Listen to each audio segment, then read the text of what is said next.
I'm Abigail Parker, 34, a finance manager in Indianapolis, always putting out fires at work, but nothing prepared me for the blaze waiting at my dad's 55th birthday party. I rushed to the upscale restaurant downtown, already late from a client crisis. The place was buzzing, but when I walked in, my family was done eating plates, cleared wine glasses empty. My mom slid a bill across the table, $5,500. My jaw dropped. Before I could speak, my older brother smirked. "That's for you, Abby." The table erupted in laughter, my parents, my brother, even the cousins, everyone but me.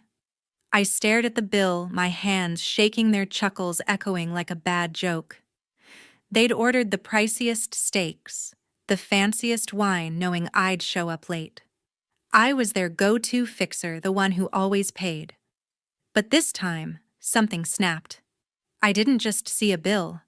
I saw years of their demands piling up: car repairs, medical bills, my brother's endless business ventures. I wanted to scream, but instead I pushed the bill back.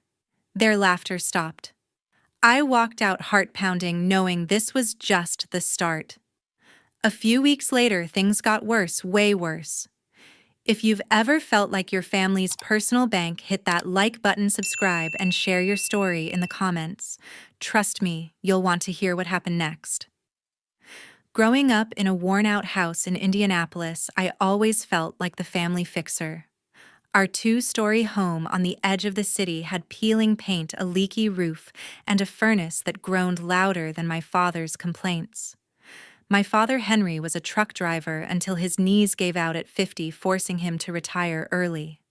He'd spend his days in a recliner, scrolling through cable channels, grumbling about bills. My mother, Betty, worked long shifts at a supermarket, ringing up groceries with a tired smile. Then there was my older brother, Daniel, 36, still living in our parents' basement, chasing dreams as a freelance graphic designer, but never landing steady gigs. I was the odd one out. The only one who made it to college, got a finance degree, and landed a solid job as a finance manager. That success came with a price. It started small. A few years back, my father called, saying his hospital visit for a knee scan cost $2,000. I wired the money, thinking it was a one-time thing. Then my mother needed $500 for a new fridge when theirs died. I covered that too. Daniel was the worst, always pitching some new business idea. I bought him a $1,500 laptop to launch his career, only for him to spend most of his time gaming. The biggest hit was $3,000 for a new roof after a storm tore through our street. I didn't mind helping at first.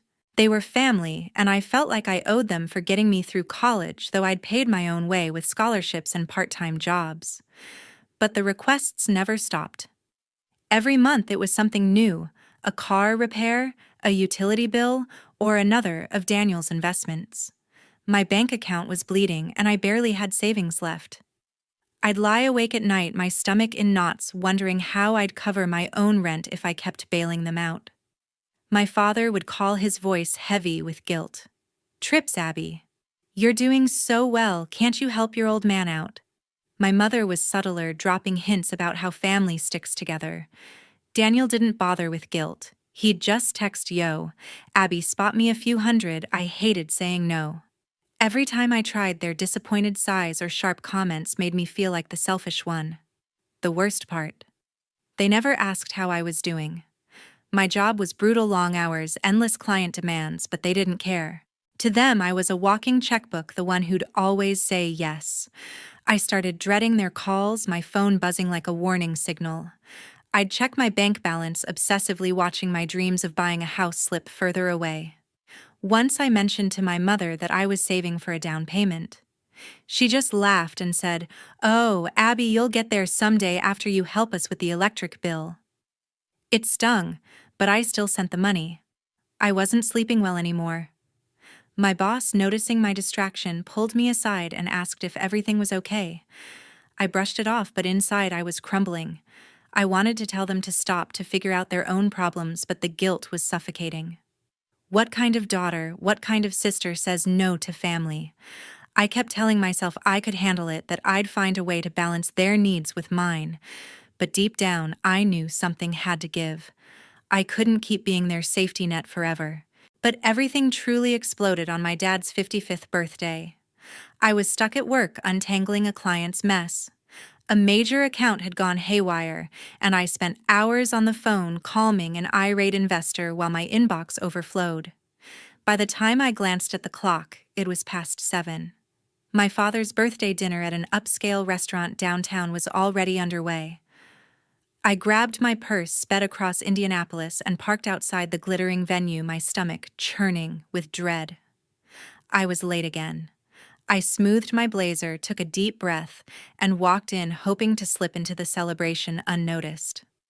The private dining room was alive with chatter. My parents, Daniel, and a few cousins sat around a long table, empty plates, stacked high wine bottles nearly drained. The air smelled of seared steak and garlic butter. My mother caught my eye first, her smile tight. "Abby, you made it," she said, her tone more accusing than welcoming. I apologized, citing work, but Daniel cut me off. "Always the big shot, huh?" he said, leaning back with a smirk. The cousins chuckled, and my father raised an eyebrow, sipping his wine. I forced a smile, trying to ignore the sting. I sat down, expecting to join the toast for Dad's 55th. Instead, my mother slid a leather folder across the table. "Here's the bill," she said, her voice calm but pointed.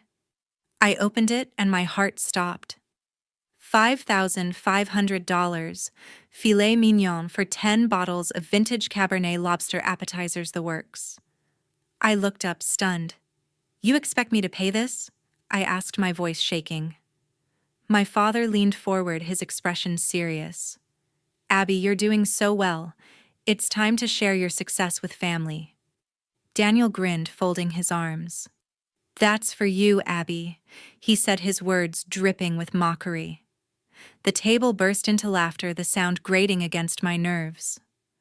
My hands trembled as I gripped the folder. This wasn't just about the bill. It was every time I'd bailed them out, every dollar I'd sent without question, every sacrifice I'd made to keep them afloat. I thought of my dwindling savings, the house I couldn't afford, the nights I'd spent worrying about their next request. They didn't see me as family, they saw me as their solution. My mother's smile didn't waver, but her eyes were cold, expectant. Daniel's smirk widened like he enjoyed watching me squirm. Even the cousins who barely knew me joined in as if my role was a given. I wanted to scream, to flip the table, to tell them how their demands had drained me, but I didn't. I took a slow breath, my resolve hardening. "No," I said, my voice steady despite the knot in my chest. "I'm not paying this." I pushed the folder back toward my mother, the leather scraping against the tablecloth. The laughter died. My father's face hardened and Daniel's smirk vanished. "Abby, don't be selfish," my mother said, her tone sharp now. But I was done. I stood my chair, scraping the floor, and walked out, their stunned silence trailing behind me.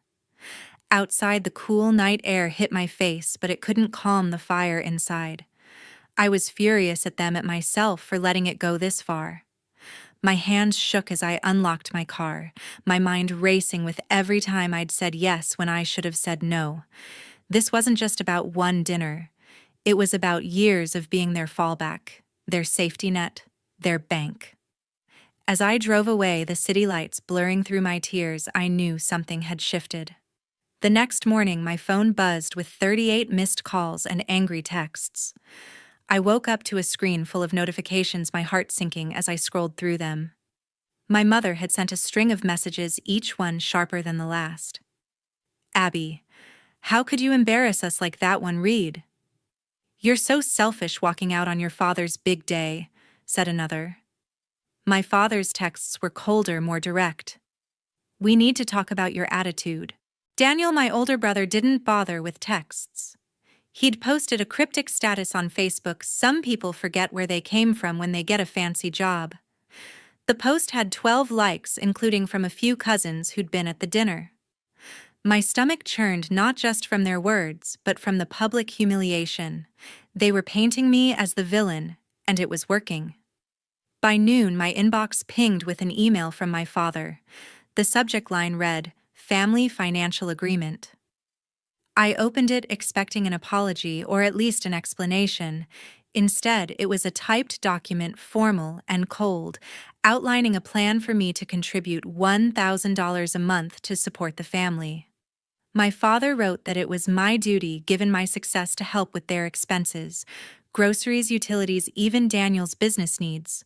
He ended with, "We've always been there for you, Abby. It's time to give back." I stared at the screen, my hands trembling. This wasn't about love or family, it was a demand dressed up in obligation. I couldn't focus at work. My boss noticed my distraction, asking if I needed a break, but I brushed it off. The weight of their messages pressed down on me, each one a reminder of the guilt I'd carried for years.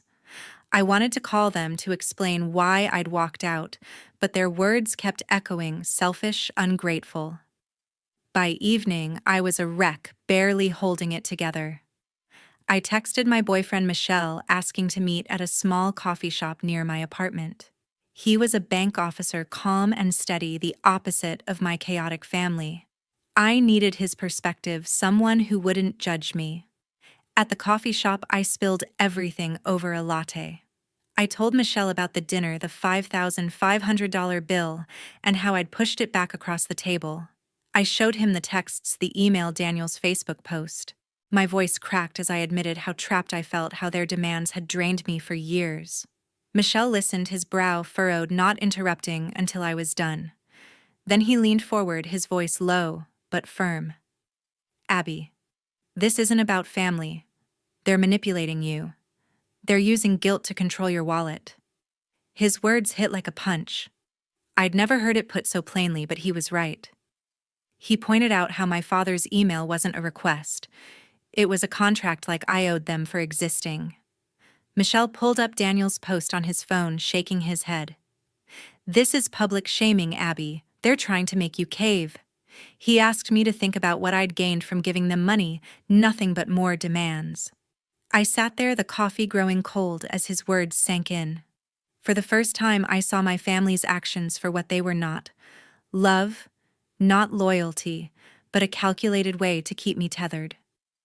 Michelle reached across the table, squeezing my hand. "You don't owe them your life," he said. "You deserve to live for yourself."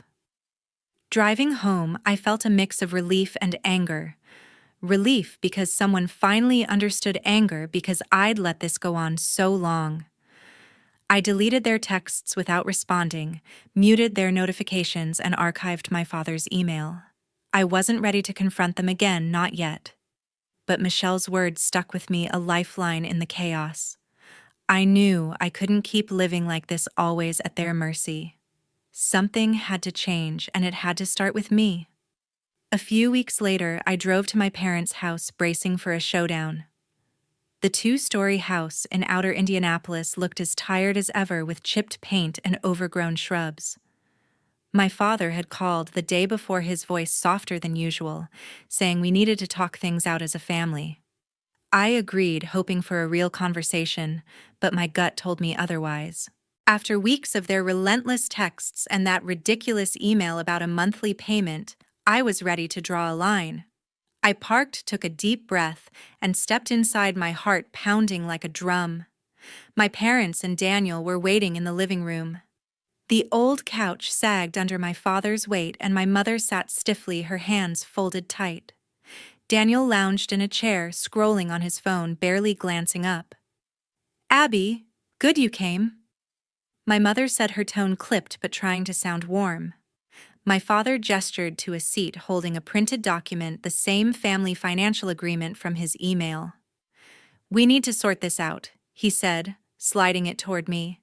The paper outlined a plan for me to pay $1,000 a month for their expenses.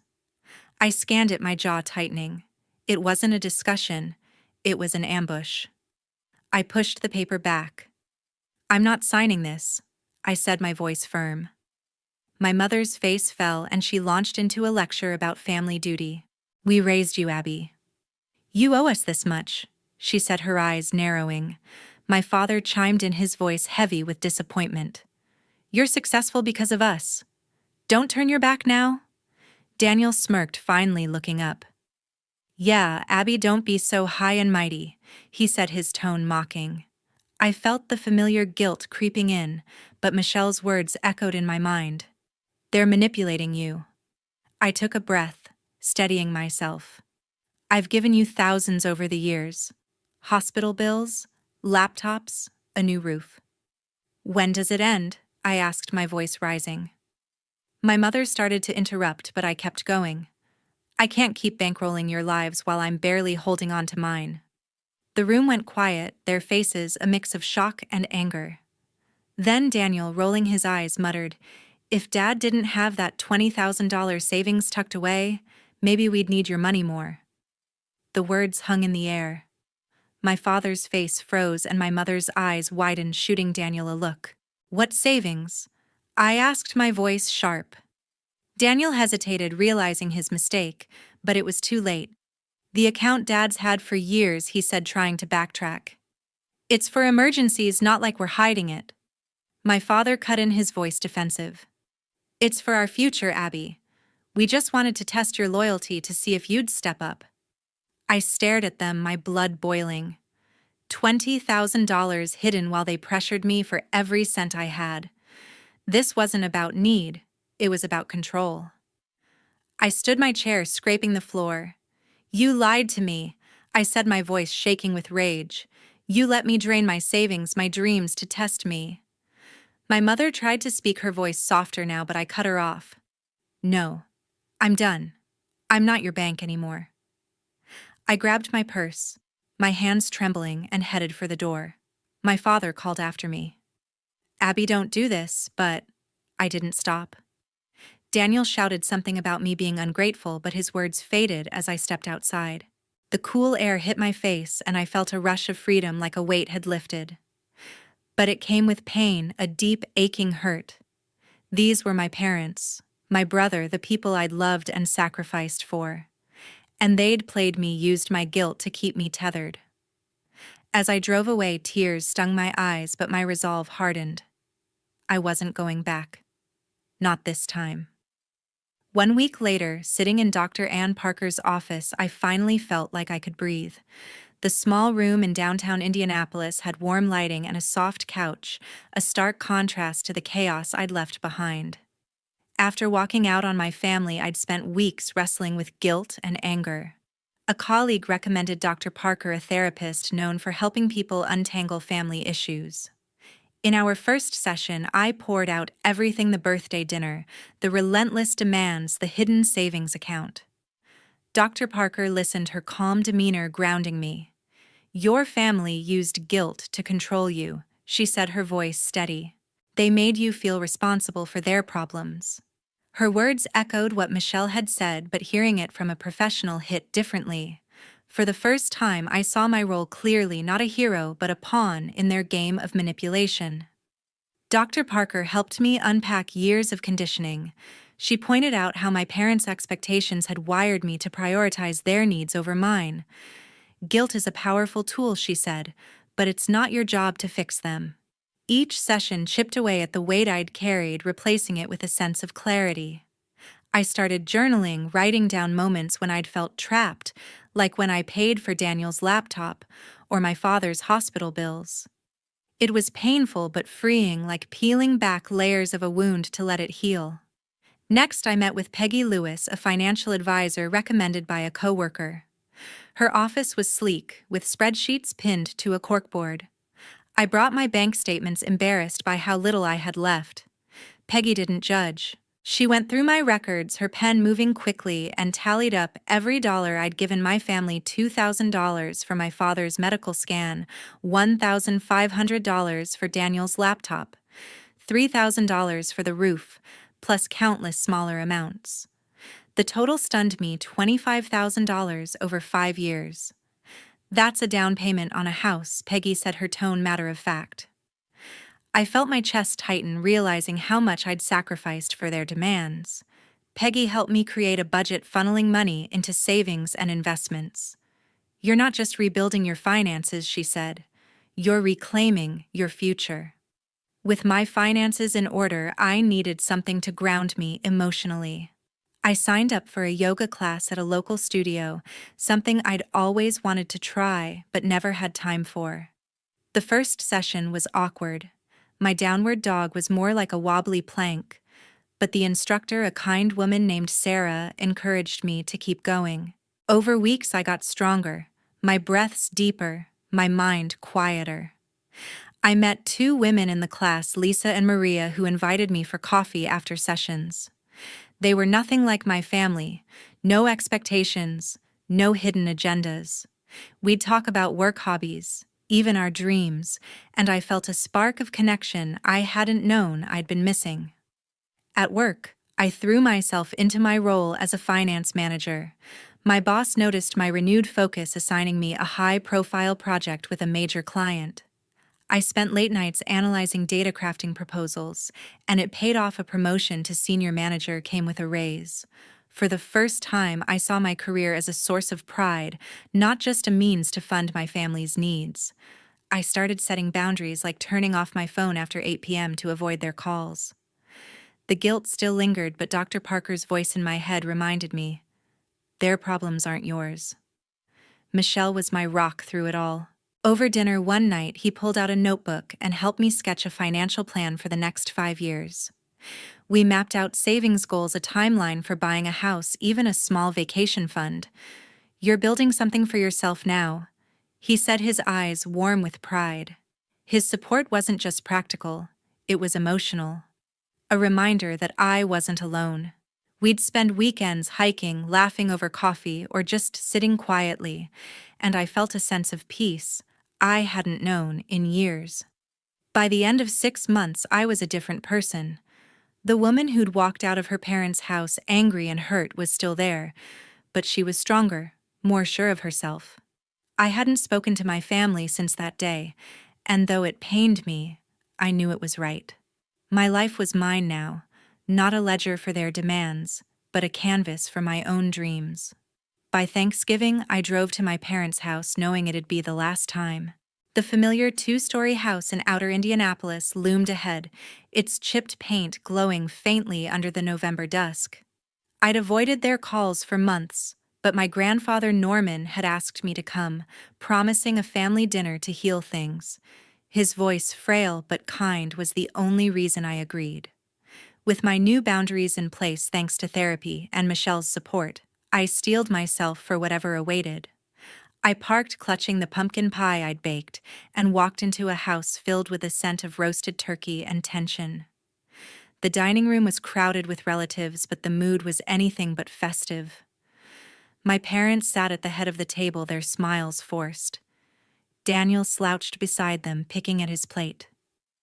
My grandfather Norman sat quietly, his weathered hands folded. I took a seat, feeling every eye on me. The conversation started innocently, talk of weather, football, but it didn't last. My mother leaned forward, her voice sweet but calculated. Abby, Daniel's car broke down. It's a big repair. We thought you could help. Daniel nodded, adding, it's only fair since you're doing so well. My stomach twisted. They hadn't changed. I set down my fork, my voice steady. I'm not paying for that. The table fell silent. My father's face reddened.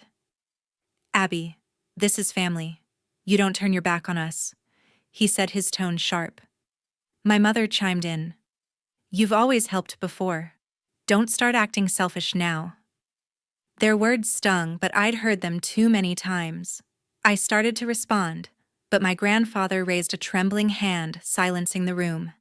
Enough, he said, his voice firm despite his age. All eyes turned to him. Norman looked at me, his eyes warm but sad.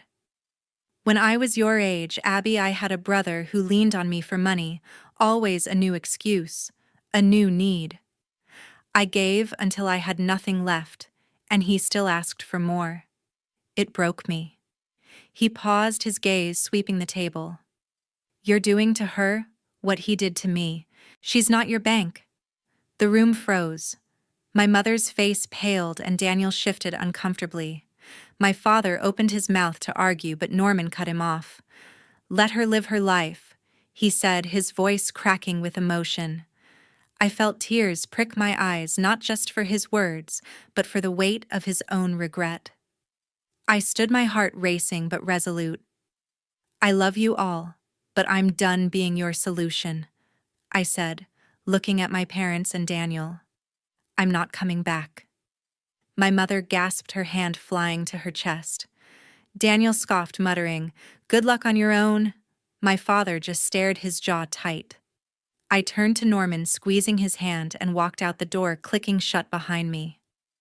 The cold air hit my face, but inside, I felt a spark of freedom tempered by grief for the family I'd hoped they could be. Months later, I heard through a cousin that my parents had lost their house. Without my financial support, they couldn't keep up with the mortgage and moved to a small rented apartment downtown.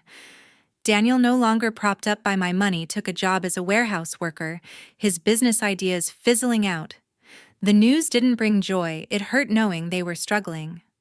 But it also confirmed what I'd suspected: they'd relied on me to avoid their own responsibilities.